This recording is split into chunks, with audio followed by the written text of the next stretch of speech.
Probably be good to give listeners a bit of an overview of the process so that they get an idea of what a standard process from start to having a new staff member go live kind of looks like. Sometimes we can get stuck of, I've got to go through thousands of CVs and it's going to feel and look the same as just hiring onshore. But, when you partner with the right company, it's actually a far, far, far easier process. And sometimes business leaders get more excited at how easy the process is than the cost savings on the other side. Predominantly like a founder-led issue or challenge that we come up against when we talk about offshoring is like the whole loss of control, giving away control, or, they're not in the office so I can't control them. As ridiculous as that sounds, that is something that is prevalent with people that we speak to. It's fear-based mindset that this person is in a different country, we've just got this online interaction and I'm not going to be able to control what they do day to day. Reality is you've got just as much, if not more, control over somebody online when you've got a reliable tech stack and we help you build communication structures and frameworks. Your control, I would say, actually gets magnified rather than becomes less.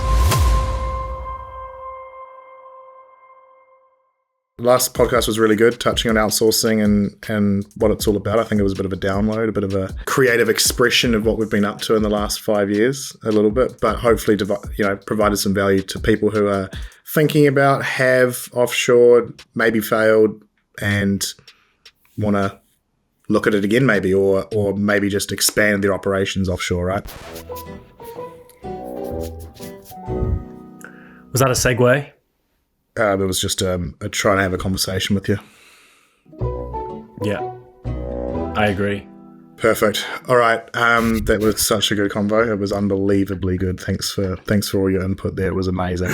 Sorry, you caught me off guard a bit with how enthusiastic you sounded then. Like you do every single time we catch up. I think let's double click. Let me butt in before you start double clicking. Double click you, Sue. Double click your freaking face. It has been a while since we've talked about like specifics of offshoring and things like that. Actually, even though we work in it, it's not something that like we sit back and contextualize and throw out the do's and don'ts because we're 16 layers deep on talent pools. Yeah. But I also think it's something we sometimes don't appreciate, the service offering that and the power of outsourcing in itself, right? Yeah. Imagine a world with no offshoring. Yeah. Imagine people's bottom lines. One thing I wanted to talk about today was assuming people do have an offshore team or are looking to it.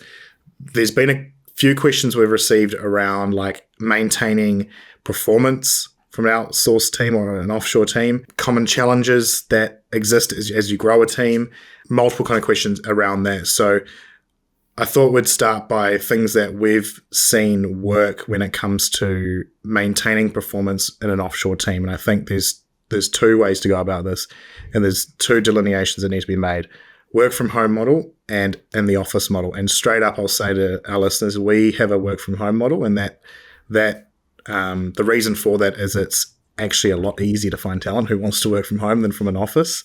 Obviously, it comes with some challenges, but yeah, it'd be good to kind of get your thoughts, Alex, on how maintaining performance and from your offshore talent. Yeah, the cynic in me just wants to ask the question of, how does it actually differ when managing performance of your offshore team to your in-office onshore team? True. Why do most clients should probably just ask themselves the same question, right? Like, how do you manage performance from your onshore team? Yeah. Susan spends 16 hours a day at making brews. Like, what's going on?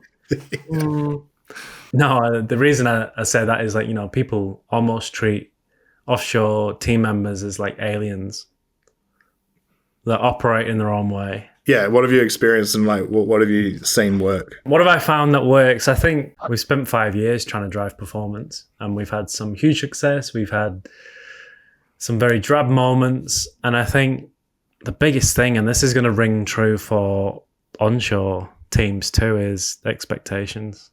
Setting clear expectations from day one. Expectations with talent offshore, what they're required to do, how you want them to communicate, how you want them to raise concerns, how you want them to share about life things going on, and then setting expectations with clients who are hiring offshore on how to communicate differences in culture, levels of, hand holding or input that's going to be needed. Like if you don't set those expectations, you're not lasting 30 days. Yeah. But that's just with any staff member, right? That's what I'm saying. That's why I opened up at the beginning. Yeah. It's funny that we've even got to make this delineation, right? Like, how do you manage performance offshore? Well, it's actually a crazy question to ask, because if you can drive it onshore with a remote team, you can drive it offshore. Yeah, there's some nuances in the culture, but as there is working with any other culture, right? Like there's nuances, but it's performance is a universal metric. You either have the ability to drive it or you don't. And it's either a question of talent or it's a question of like confusion or clarity of role or all that kind of stuff that you need for any staff member. You just have to apply the same processes and a little bit more if you're going to hire someone offshore. And that's all there really is to it. I suppose there are kind of things that we do or have noticed have worked extremely well. One of them that I recommend for even onshore stuff. It's crazy we have to keep saying that, but start of day, end of day templates, right? Like for those first 60 days, getting a team member to explain to you, what are their priorities at the start of the day and what are they looking to achieve, and at the end of the day, giving you a report on what has happened or what hasn't happened, where they're stuck, what they need support with. That is just a really good business cadence or, kind of template framework to have in the back of your mind on what they kind of should be doing. The fact that we're even talking onshore, offshore when it comes to, performance and all that kind of stuff also alludes to one of the common challenges where people believe that sometimes going offshore means less quality of work.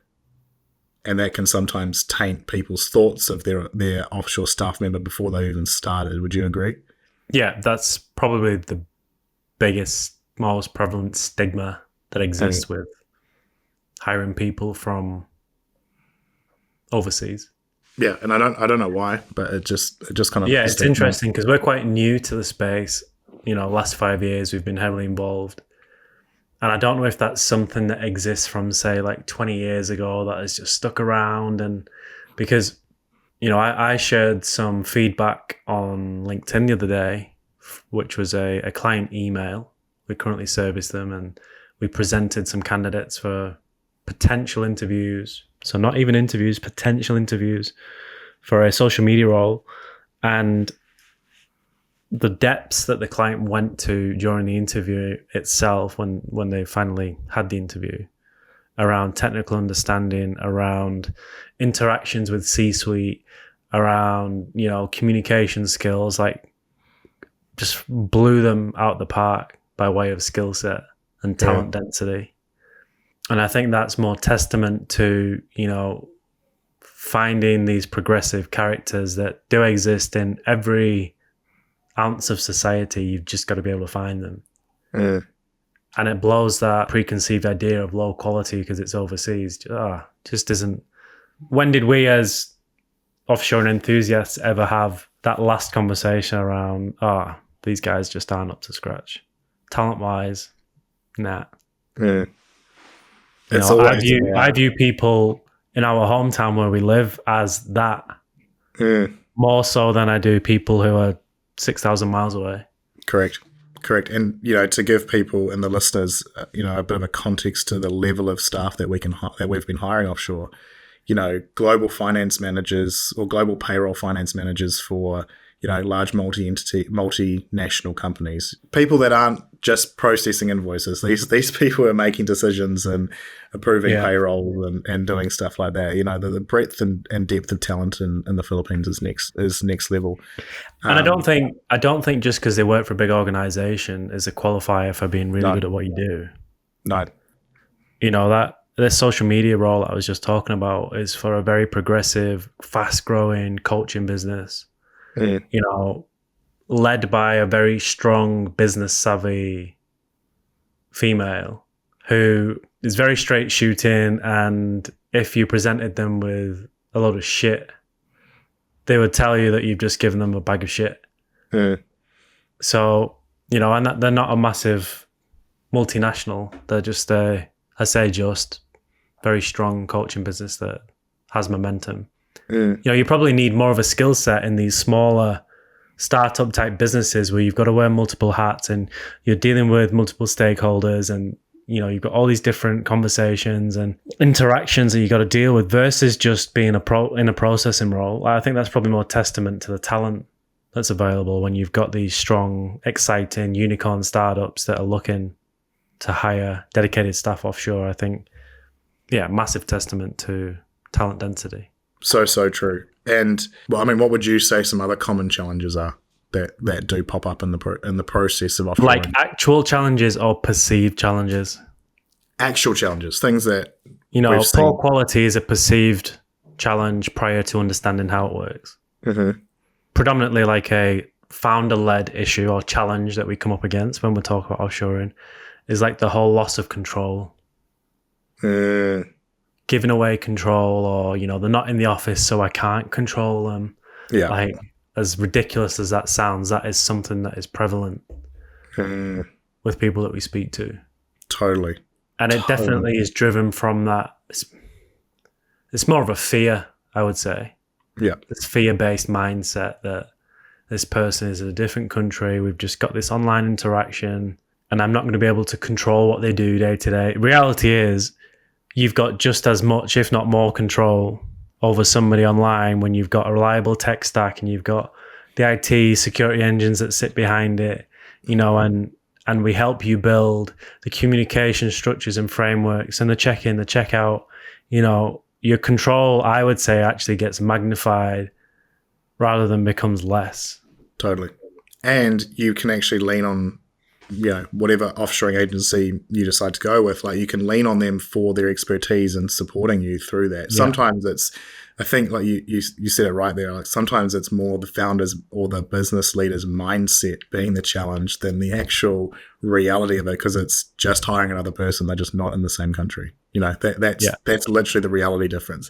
It's the mindset issue that we have. And especially for founder-led businesses, this can be like a significant hire for them, or it could be their first hire, it could be their second hire. And they're saying and the reason they're hiring this because their business is expanding. They need the support. They're tapped, resource-wise and brain space-wise, they're tapped. So they're in like a kind of limbo stage that you're trying to help them get through, you know, and you know that this hire is actually going to support them in ways that they've never thought imaginable, and it's going to reduce their stress, but you've just got to coach them to kind of get over the line and say, like this is what I need to do, and this is how I'm going to manage them. Yeah, you just got to help them prove to themselves that the model works. Yeah. And for large enterprise clients, you know, that we've partnered with, sometimes, you know, the leader who's leading this change or championing the change, they're putting their neck out on the line, right? They're going, hey, like, you think of the multiple large enterprises we've talked to that have, you know, we've really had to help the business leader go, or the function leader go, you know, this will work, it's okay. Like, you know, because it's just new to some businesses. Yeah, which still blows my mind that it's so new given it's been around for so long. Totally. I suppose, you know, it'd probably be good to give listeners a bit of an overview of the process involved so that they get an idea of what a standard process from start to having a new staff member go live kind of looks like, right? Because sometimes we can get stuck of, I've got to go through thousands of CVs and it's going to feel and look the same as just hiring onshore. But, you know, when you partner with the right company, it's actually a far, far, far easier process. And sometimes business leaders get more excited at how easy the process is than the cost savings on the other side, right? So it'd be cool to kind of go through that for a standard, say, general accounting role. Yeah, well, I don't think that the role itself matters. You know, we've built a process where you can, not that I hate to say it, but you can plug any role into our process and at the end get really qualified talent to choose from. But the way that we've built our process is that we're very much of the opinion that a successful offshoring journey starts with collaborative effort, right? You have a need within the business. You have the systems and structures and playbooks typically good to go for the need that you've got. And then you sit down with our team and map out exactly what that role looks like, feels like, smells like, skills required, experience required, communication, languages required. We encourage people to get as bespoke as they need to for the role. So they're getting a really, really solid fit on the other side. And I would say that obviously is step number one for us. Yep. And it's, like I said, it's an important role. I mean, in that process, I personally feel like we've found it's the most critical part of it, right? Yeah. Understanding who we're looking for. And that's like you touched on the technical aspects and can they, do they know Xero or do they know Google Analytics or whatever? But more importantly, and something that we put a huge weighting on is the cultural aspect of the company. Yeah. And not a lot of offshoring agencies do this in the sense that they don't match culture for culture. They're like, yep, they've got the technical skills, they'll fit. And that's sometimes not the case. And actually, when is that the case in any hiring effort? It's never like, yeah, you tick all the boxes, you're going to work, because it's not the case. It's can they fit into the organization? Can they operate at the same speed? Are they at the same, mindset and thinking and all that kind of stuff? So that is a super important step. Followed by what, Alex? What's next in the process? I was trying to recall a quote I saw from Sam Altman the other day. Altman. Oh, yeah. And it was just more on, so in his hiring process, he goes something like values first, enthusiasm second, or something like that. But very last on the list is like the technical stuff. He's a firm believer that the technical stuff can always be learned, which is quite interesting. Obviously, we want to save that ramping up period where people are learning things, but we massively reinforce the personality, the cultural fit. Can you see yourself actually working with this person, as the ultimate defining yes or no criteria to a successful offshoring journey? So, yeah, that wasn't his exact quote. It was kind of paraphrased, but it wasn't. We'll take it. We'll take it. Step 2 in the process, if you're the person hiring, you can I'd encourage you probably to just take a week away. Just chill. Head off to Bali, get some cocktails on the floor.